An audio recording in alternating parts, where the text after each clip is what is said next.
Hi, everybody. This is Crypto Rich, working with you to get rich with crypto, filling our pockets with crypto profits. I have with me Amir Ness. He is a foreign fund trader, and we're going to be looking at the Bitcoin chart. What is happening with Bitcoin?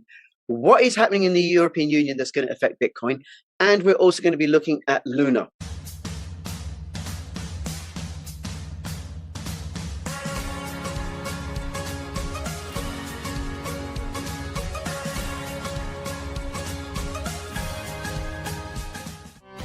Take the first step towards online privacy.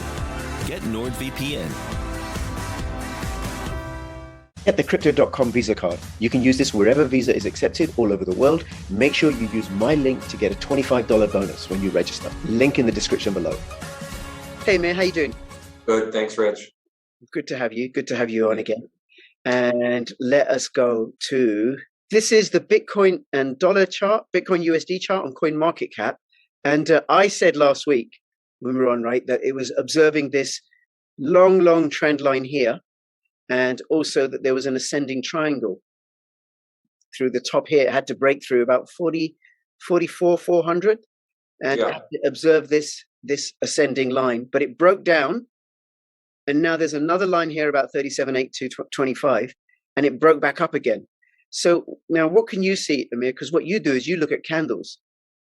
Yeah, look, I mean, it's holding the trend line is the way I see it. And this support area going through, all the way back in February is basically the 36 to 39 region, let's say. Right here. Yeah, exactly. And so price is holding there. And it's crazy because if you look at the market, the live market, it's like at every level. Like right now, it's at the 39,000 level.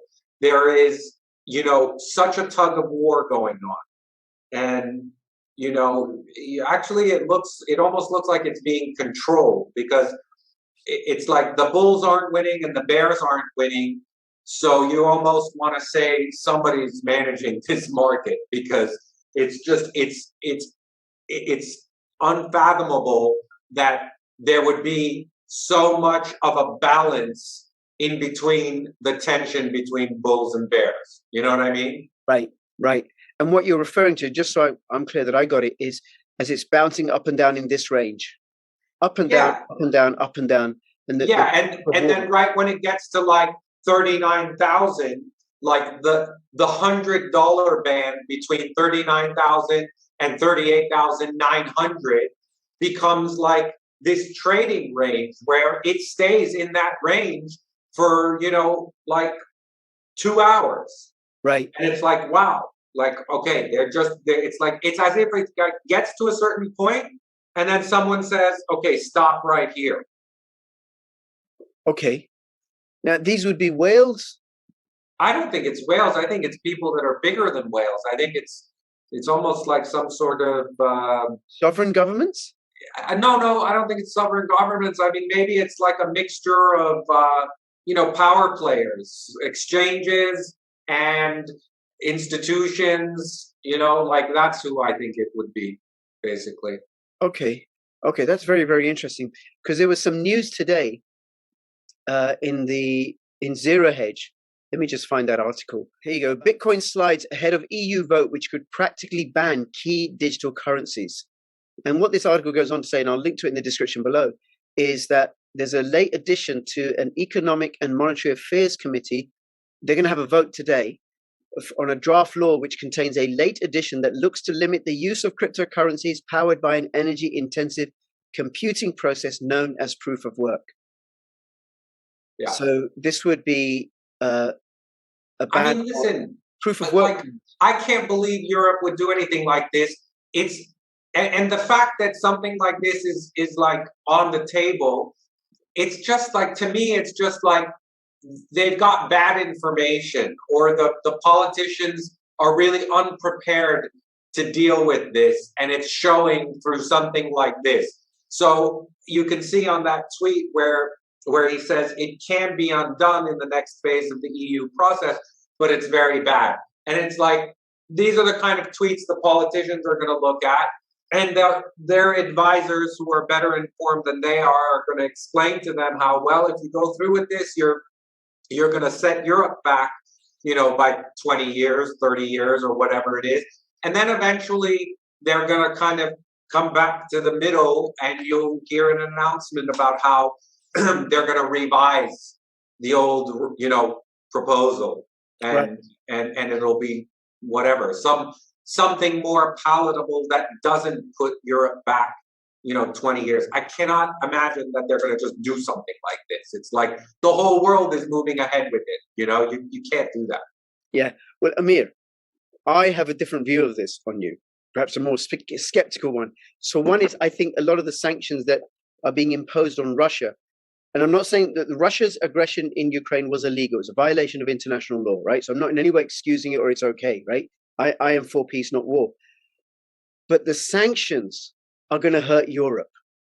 Not buying energy from Russia if Europe goes into that. Well, how's Germany going to fund its manufacturing? How's Netherlands going to fund its agriculture? Yeah. Right. So in a way, it's almost like they don't care, right? Because that is going to set Europe back, and they're doing that anyway. And then Iran sells oil for gold. Russia could easily do that. It drills it at $10 a barrel. It could sell it for $50 a barrel, just make a profit and pay us in gold. And that would break the fiat currencies, because it would break the pricing model in the LBMA. But it does serve. Part of this, I think, is a struggle. And Tom Luongo talks about this on his work, and he's been a guest on my channel. And I do recommend you check him out, tomluongo.me, which is, and I did an interview with him, which is on my Odyssey channel, the Great Reset, the Second Great Reset War, that you have a war between the WEF and Europe, Russia and China, and also the bankers, the Federal Reserve. Yeah. And the US administration is in hock to the WEF. So they're doing all these crazy, crazy rules that make no sense from a sovereign perspective. Yeah. Yeah. But it makes plenty of sense if what you want to do is destroy the US and destroy Europe. Yeah. And then bring about central bank digital currencies. And cryptocurrencies are a threat. Yeah. To the central bank digital currency. So I think from that perspective, it makes complete sense. And just like what Trudeau did, that we're going to block accounts. Yeah. People who funded the truckers movement. I'm like, what? And then I understand that capital is still fleeing Canada. Yeah. Canada just shot themselves in the foot big time. Because we don't trust Canada for business now, and you can't trust the banking system. So that's what I think. But I don't think it'll win. I don't think they'll win in the long term, because I think the system's going to collapse before then. Listen, I mean, I don't know. I really don't know. I don't know. Okay. Well, I'm like, even if they do, right, they want to bring in all this climate change agenda and the central bank digital currencies and they have all these scans and everything. Where on earth are they going to get the silver and the nickel and everything else they need to build the bleeding infrastructure if we're sanctioning Russia? Yeah. No, it's a very, very bad situation. And I really don't have any answer, so to speak. So then what you should do, Amir, is you should subscribe to my channel, which you already do, but then you I did. Come in and subscribe to every single video, and on Odyssey, because I post stuff on Odyssey which I don't post on YouTube. Okay, let's look at Luna and against the US dollar. You hold Luna, I hold some Luna. It is a cryptocurrency asset. These are lines that I've drawn myself. This is on the daily chart from CoinMarketCap. And boy, what a run up. Oh my God, from January 2021, when it was about 59 cents to... So, I mean, the narrative for Luna is very important. It's basically, look, I mean, they've got the USD, which is the decentralized dollar. Mm-hmm. And the growth rate has been significant on that. Right now, its market cap is about almost 15 billion. Okay, and to give you a comparison, the USDT is like 80 billion and USDC is 50 billion. But of course, those are centralized dollars. Mm-hmm. And so you have in this current environment a lot of interest in having a decentralized, censorship-resistant, dollar, and that's what UST is. And one step above that, they've done a pretty incredible job at creating a mechanism to keep its peg, to keep its value, which is essentially this relationship between Luna and UST, where for every dollar of UST that is minted, you burn $1 worth of Luna. So what ends up happening is you get a situation, and I said this on your last show, right? You get a situation where if UST growth continues as it has, so you get to 15 billion and 16 billion and 17 billion, you're burning more and more Luna out of circulation, which means the price of Luna can go up while the market cap of Luna doesn't go up. Right. So does it also work the other way, that if you go from Yes. UST to Luna, then Luna Yes. gets created? Yes. Yes. Then why would the price of Luna keep going up? Because the growth of UST is like right now unstoppable. Right, because people want to use it because it's very liquid, very liquid, very stable, very and fast, decentralized, and very cheap to transact with. Yeah. Unlike USDT, and also I sent some USDT TRX, the Tron, on the Tron chain, but I didn't have any Tron, so then I had to go and purchase some Tron to pay the gas. Yeah. But with UST, I don't need anything else. Yeah. And you can get it you can get Luna and UST on the Osmosis. Yeah, exactly. As that grows and expands, there's going to be even more demand for UST. Right, and that was my next point, is that the demand, the growth of UST, I don't even think we've seen it really yet, because like it was just 2 months ago that Binance announced that they would be adding UST. I think it was UST pairs. I'm sure that they're adding UST to the exchange, but I also think that they specifically stated that they're adding UST pair to their exchange. Well, that fact is really, really big, because Binance is not going to add a potential USDT replacement to their exchange unless there was some kind of concern or future plan to incorporate UST into their pairs, right? Yeah. And wow. So let's say that that's true long term, right?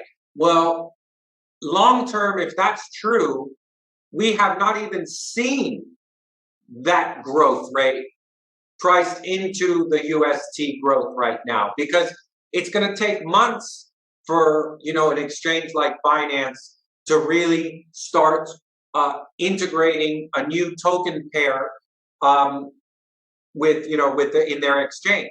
So that means that like the growth rate so far on UST, it's really not counting the big drivers, like KuCoin, for example, is another big exchange that's added UST. So you have KuCoin, you have Binance, FTX recently added UST. So yeah, like that doesn't even take into consideration the ecosystem, the Luna ecosystem, which they're building, a very DeFi-centric, sophisticated ecosystem, which is I think going to be explosive. So all of that together is a good story. It is a good story, and I can see from about 50, but it could be a double bottom here, but we've way exceeded the target of that. And I think an inverted head of shoulders here, and this is the head, which means we'll go from 50 to 100 to another 150. If it breaks 100, if it breaks and closes above 100, then the target would be 150. Yeah. Very nice. And ultimately, even higher than that over the kind of more midterm. Yep. Very good. Well, thank you, Amir. If anybody has any questions or comments, put them in the description below. When do you think Bitcoin is going to break out? And also, what do you think is going to happen with Luna and UST. And please subscribe to me on Odyssey. If you're watching this on YouTube, come over to Odyssey, follow me on Twitter, join my official Telegram announcements channel. And I'm also got a weekly podcast where all the usual podcasts can be found. I haven't got the link as yet because a mate of mine is doing it for me. This is Crypto Rich and Crypto Amir signing out. All the best. Bye-bye. Thanks, Rich.